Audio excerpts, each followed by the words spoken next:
Rachel is my wife. She's 28 years old, and we've been together for 3 years now. I've always been proud of my wife.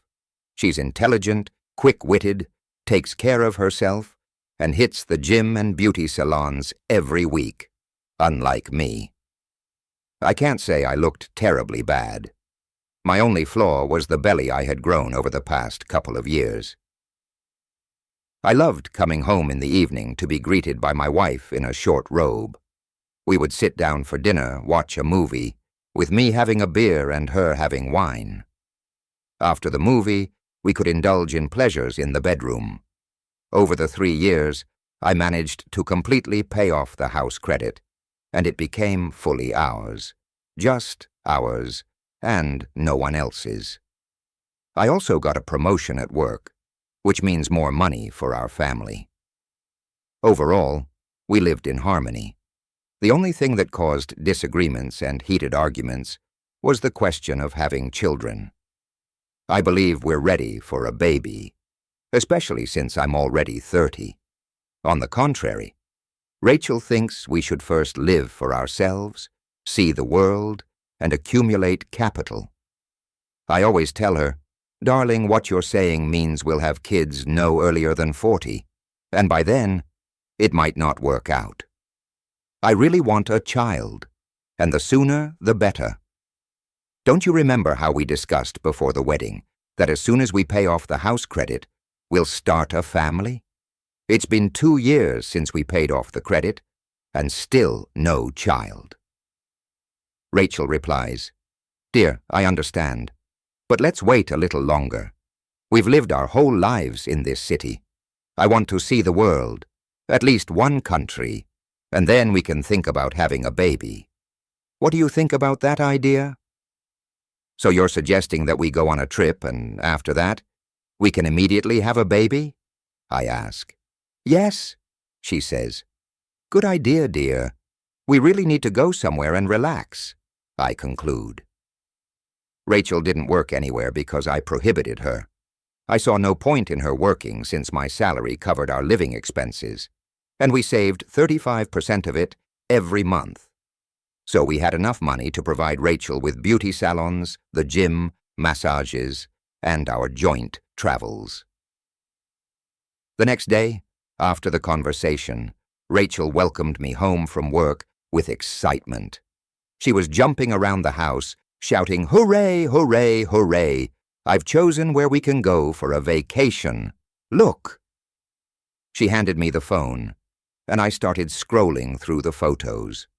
It was a 5-star resort on the Seychelles Islands. I fell in love with the place instantly, and I already wanted to be there. After that, we spent the whole evening making a list of what we needed, bought plane tickets, and were set to fly exactly 1 week later, spending 14 days on vacation. I arranged with work to take leave and started wrapping up all my tasks. Rachel eagerly anticipated the trip, as did I. The week felt incredibly long, but finally the day X arrived, and we were exiting the plane, breathing in the fresh air. We booked a luxurious room with kitchenette, with a total area of 102 square meters. It had a panoramic view of the Indian Ocean, and it was truly magical. I dedicated my entire life to education and then work, wanting to create a complete family. But I'm ecstatic that Rachel pushed me for this trip because we found ourselves in a completely different world, where I forgot about my daily responsibilities, and the main task was simply to enjoy the moment. That same day, we decided to head straight to the sandy beach, sunbathe, and swim in the ocean. Rachel wore her new bikini, covering only the intimate areas. She looked stunning, her delicate skin was flawless, and her body was very alluring. At that moment, I wanted to make love to her everywhere. In the hotel, in the restroom, on the beach. I wanted this woman wherever possible. We started at the bar around 6 in the evening, grabbed alcoholic cocktails, and headed to the beach. It wasn't the surfing season, so the ocean was crystal calm and clear. We lay on the sunbeds and started sunbathing. I felt a bit awkward at some point. Compared to my wife, I looked terrible with extra weight and not a gram of muscle. But it's understandable. I devote all my time to work so that my lovely wife can relax and not deny herself anything. We spent an hour on the beach and went for dinner.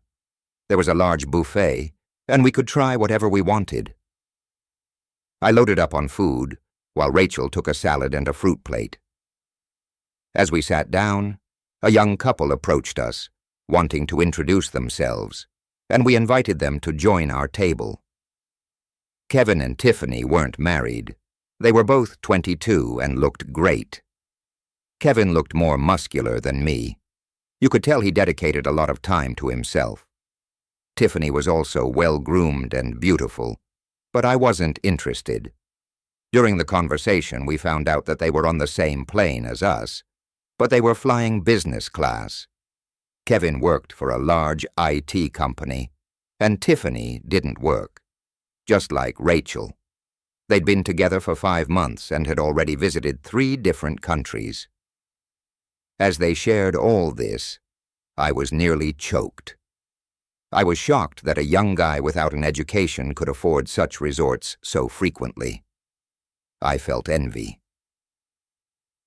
Towards the end of the conversation, Kevin and Rachel were talking, while Tiffany and I stayed silent. They touched on various topics, and I was bothered by this overly friendly atmosphere, so I decided to put an end to it, especially since everyone had already eaten. I stood up and said, "Thanks, guys. It was nice spending time with you, but Rachel and I need to go now." Kevin said, "Too bad, but maybe we can meet tomorrow morning and spend the day together. It's better in good company." Before I could say anything, Rachel added, "That's a great idea. We're in, Jason and I." Kevin said, "Great, then have a good night, and see you tomorrow." "See you tomorrow," I said through clenched teeth. I didn't like this at all. Why did my wife make this decision? This is our vacation for the 2 of us. New acquaintances are cool, but not so intrusive. It upset me, but I didn't say anything to Rachel about it. I think she'll forget about it the next morning, and we'll peacefully spend the day together. We had a wonderful evening with Rachel. We blushed a bit from the sun, but it didn't stop us from getting intimate. I slept like a baby, and upon waking up in the morning I heard voices in the living room. Stepping out in just my underwear, I saw Rachel and Kevin with Tiffany. Before I could say anything, Kevin cheerfully greeted me. "Jason, buddy, good morning. Why are you sleeping so long? We have a packed day ahead, starting with morning spa treatments, then sauna and hammam. After lunch, we'll go on a tour, and in the evening, we'll swim in the Indian Ocean and head to a disco where there's a concert tonight. So get ready, we're all set." I didn't quite understand, and I just said, "Hello, I'll get ready in a moment." I returned to the room, started getting dressed, and then it hit me. Why is this strange couple in our room? It was our plan for the day with Rachel. Why should we be with someone else? Do we lack each other's company? I realized I needed to talk to Rachel, and I would do it at the first opportunity. I got ready in 10 minutes, and we left the room. Walking down the corridor, Tiffany said she forgot something in the room and needed to quickly go back. Kevin interrupted her, saying he would go himself, and off he went. Rachel mentioned she needed the restroom, and Kevin offered her to use it in their room. Before I could comprehend anything, the 2 of them vanished, leaving Tiffany and me in the corridor. Seizing the moment, I decided to ask her, "Tiffany, is your boyfriend always like this?" She asked, "Like what?" I said, "Well, so friendly. And does it not bother you that they went together to your room?" She replied, "He likes socializing, and we've been in a relationship for a long time. I trust him, so what's there to be afraid of? Rachel just wanted to use the restroom, and our room is closer than yours." Reluctantly, I agreed with her, but I still didn't like it. They were gone for 7 minutes. I timed it from when they left. Kevin handed his girlfriend a bag, and Rachel returned a bit excited. Or maybe it was just my imagination. Throughout the day, I couldn't find a quiet moment to talk to Rachel because we were always with Kevin and Tiffany. I can't say we were bored. It was even fun. But I knew I would be much happier spending these days with my wife. Evening came and we all headed to the beach. Rachel had her 4th cocktail, Tiffany her 3rd, and Kevin preferred a bottle of expensive whiskey, offering me some. But I declined. I was already exhausted and just wanted to lie on the beach and sunbathe. Rachel and Tiffany found common ground, sitting together on the sand and chatting about something. This was the first time I saw them communicate. Meanwhile, Kevin was on the shore, touching the water. "Jason, come here," he shouted, and I approached. We sat on the beach, and a conversation ensued. "Jason, listen, I've been socializing and meeting people for a while, but you guys are the first company I genuinely like. I really enjoy spending time with you, and Tiffany does too. You're cool guys. I just want to say, if you ever need any help, feel free to ask me," Kevin told me. "Thanks, Kevin. I'll keep that in mind," was all I replied. At that moment, all I wanted was to take him and throw him on the sand and do what was forbidden. This brat was ruining my vacation and even offering me his help, if needed. I felt hypocrisy from him. I understood that Kevin was only interested in my wife. Throughout the day, I noticed everything. He even touched her buttocks a couple of times. And I could understand that because Tiffany didn't look as slim, elegant, and desirable, whereas I always felt a sexual aura from my wife. I didn't say anything to his face. I was captivated by the thrill of how far this could go. The evening on the beach passed uneventfully. I didn't even go into the water. Meanwhile, my wife, Kevin, and Tiffany splashed around. While Rachel was swimming, a notification from her mom came to her phone. I didn't read it, but decided to unlock her phone out of curiosity to check her contacts. In the contacts, I found her conversation with Kevin. Damn it, they exchanged numbers, I thought to myself, and I didn't even notice. They had a small dialogue where they wished each other good night yesterday and exchanged messages to meet up in the morning. There was nothing compromising in their conversation, just ordinary dialogue. But instead of my wife, Kevin could have taken my contact to stay in touch, and for that alone, I could have punched him because why is he talking to my wife? And I don't know about it. The useful thing I learned from their conversation was their room number. They had a presidential suite, 270 square meters. We never even thought about that. I was shocked. I put her phone aside, and when they all returned from the water, I said that I wasn't feeling well and wouldn't go to the disco.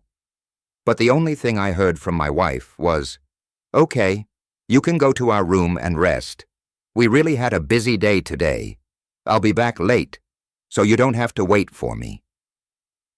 I was speechless. I saw Tiffany's shocked reaction, too. She said, "Rachel, maybe you should spend time with your husband. We can go to the disco any other day." Kevin added, "Tiffany, what nonsense is this? We've been waiting for this event the whole day, and you suggest Rachel skip it?" A dispute erupted, during which Tiffany slapped Kevin and called him a jerk, then left for the room. Kevin gathered his things and followed Tiffany, apologizing to us. Rachel and I were left alone on the beach. I wanted to leave with her, so I took her hand to hug and kiss her, but she pulled away and started hysterically saying, "It's all because of you. Can't you see? It's all your fault. You can't behave properly. Do we have so many friends? You never do what I want, even on the disco night, when we were all swimming and having fun. You were lying on the sunbed as if you were unwell. I know you're lying. You're just annoyed with Kevin. Admit it. That's the truth. You don't understand. We came on this vacation together. We should be together, not with someone else. Okay, we can have lunch or dinner with them, go to the pools and so on, but we should spend most of the time together. You pay too much attention to Kevin. Why? I held back as much as I could. I didn't want to say everything that was boiling inside me. But then Rachel said, Kevin? What about Kevin? He's our friend. Or are you jealous of him, huh? Or do you think I'll cheat on you with him? What's wrong with him? Answer. Why are you ruining my vacation? And then I couldn't hold back. Without saying a word, I took her hand and led her to the room. She tried to break free. I just said loudly, Shut up, and said it again, and on the third time, she walked quietly. This behavior from my wife was new. I'm not a tyrant. I never oppressed or denied her anything. But what she demanded was too much. She wanted me to stay in the room, and she would dance in the club with strangers. Absurd. I took her to the room. She lay down on the bed and started crying. After 30 minutes, I wanted to approach her and calm her down, suggesting going to the terrace jacuzzi, which was 2 minutes away from our room. But when I entered the bedroom, I saw her sitting on the phone. When I approached, she put it aside and turned away from me in silence. Rachel, dear, we are not little children. I'm sorry for exploding on you like that. Let's go to the jacuzzi, relax together. After a couple of seconds, she said, Go to your jacuzzi, and I'll stay in the room. I need to collect myself.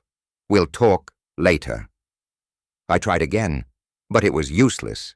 She lay there and ignored me.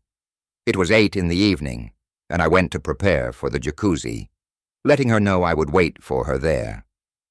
Before leaving, she asked me, How long should I wait for you?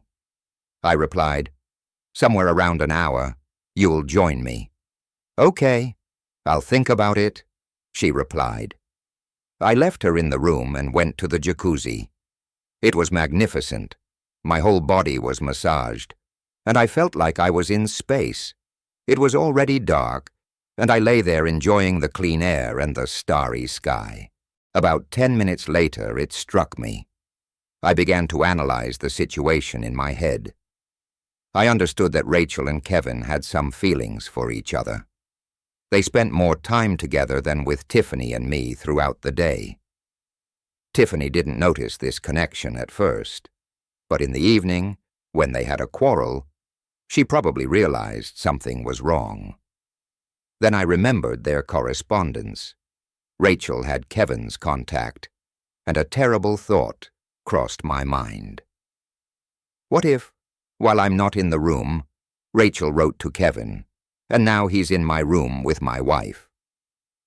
Rachel asked me how long I would be in the jacuzzi for a reason. I had to catch them red-handed. I went back to the door, and a strange feeling came over me, as if I had forgotten something.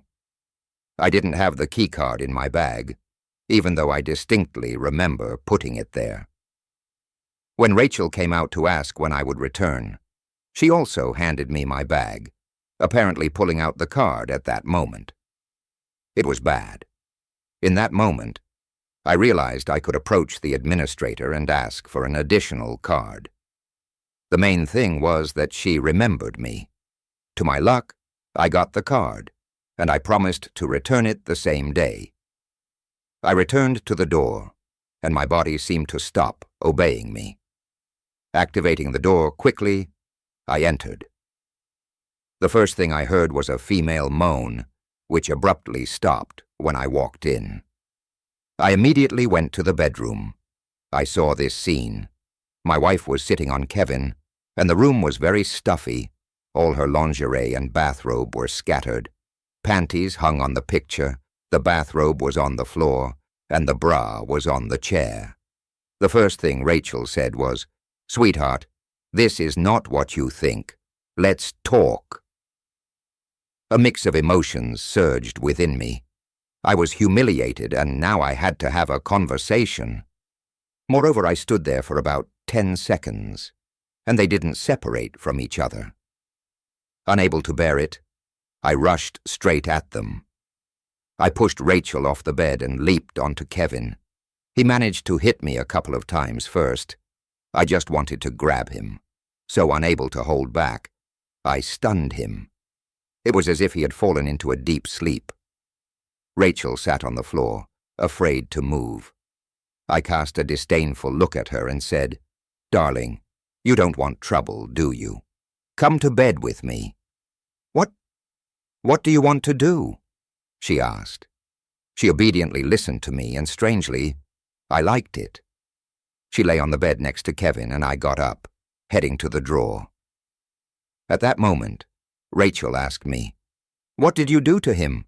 Is he alive?" I didn't answer her. He was, of course, alive. Instead, I continued rummaging through the drawer. "Dear, I understand everything. I acted very foolishly. Forgive me. Let's talk," she said. But I paid no attention. I found handcuffs, which Rachel and I had used occasionally during intimate moments. I handcuffed one hand of Rachel and attached it to Kevin's hand. I took out a fishing net and fashioned it into something like a rope. First, I tied up Rachel, securing her to the bed completely, then Kevin. Rachel didn't resist. She breathed deeply and occasionally uttered phrases about how much she loved me. When I finished, standing in front of them, I took my phone, turned on the camera, and Rachel began. "Why? What for? Don't you remember our goal? The goal we are working towards, our child together. Stop hurting me." "No more us," I said, and took a couple of shots of them lying together, bound and naked. Signing this photo as cheaters caught red-handed, I sent it to friends, acquaintances, and parents. I deliberately removed the ring from my finger and threw it out of the open window. Throughout this time, Rachel lay there, pleading not to do anything wrong, but it was already too late. "I'll put you in prison, Jason, hear me. For this you'll pay a huge sum of money, and you'll end up with nothing," she said. At that very moment, someone knocked on the door. "They've come for you," Rachel said. I found Kevin's dirty briefs, crumpled them up, and made Rachel silent using them, saying, "You like getting into other people's pants." Then I left the room, closing it tightly. I opened the door, and there stood Tiffany. She immediately said, "Oh, Jason, hi. Sorry I'm so late. But have you seen Kevin? He said he'd go get ice cream for us, but he's been gone for about 50 minutes. I thought to myself, wow, so much time has passed. "Tiffany, I know where your boyfriend is, but you won't like it. You need to see this," I said, and she silently followed me. I opened the door, and she saw her boyfriend lying with my wife. Rachel was already red from trying to spit out Kevin's underwear from her mouth, but it was useless. I explained to Tiffany that it wasn't me who set this up. I went to the jacuzzi, waited for my wife, got suspicious, returned to the room, and saw these two in bed. Tiffany couldn't stand it and started hitting Kevin with her hands. I quickly pulled her away, and at that moment, he woke up, seeing me holding his girlfriend from behind. He probably thought I was making advances, but when he tried to stand up abruptly, he ended up back in bed just as quickly.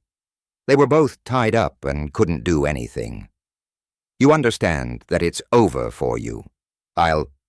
Before he could finish, I silenced Kevin with my wife's dirty laundry.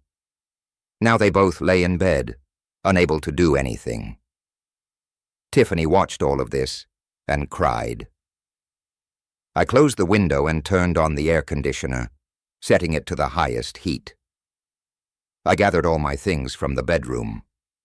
Unnoticeably, I took my wife's passport and all her documents. I left her without any identification. I also took her phone and Kevin's.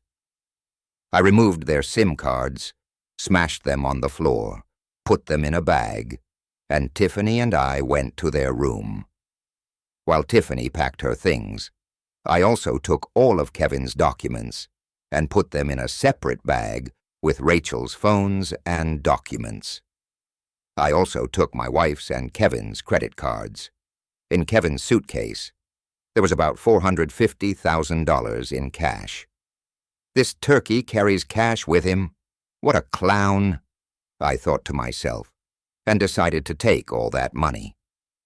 Leaving the hotel, I warned the administrator that there were scammers in the room, living here illegally, and asked to check the room exactly in 2 hours, handing over the key card. Tiffany and I went to the airport, getting rid of all the documents and phones beforehand. We felt like we were in a movie, some action thriller. Arriving at the airport, we took the first flight with 2 layovers, eventually reaching our hometown. We spent 3 days there, during which I put the house up for sale, filed for divorce, and Tiffany and I went to California. During this time, neither Kevin nor Rachel contacted me. Only her friends and parents started threatening me, but I didn't care. They asked where Rachel was, and I said I had no idea. They thought I had done something bad to her since she wasn't in touch, but I hadn't done anything terrible. I believe my payback was fair. Tiffany and I lived together in California. I can't say we have love and all that, but I think it might develop into something. I was transferred to California from my job, which I was delighted about. I divorced Rachel and we sold our house, splitting it in half. Rachel lost most of her friends, and even her parents started treating her differently. But that's what she deserved. In general, I left everything behind, live and work for myself, and also help Tiffany. I hope that in the near future we will become a complete family.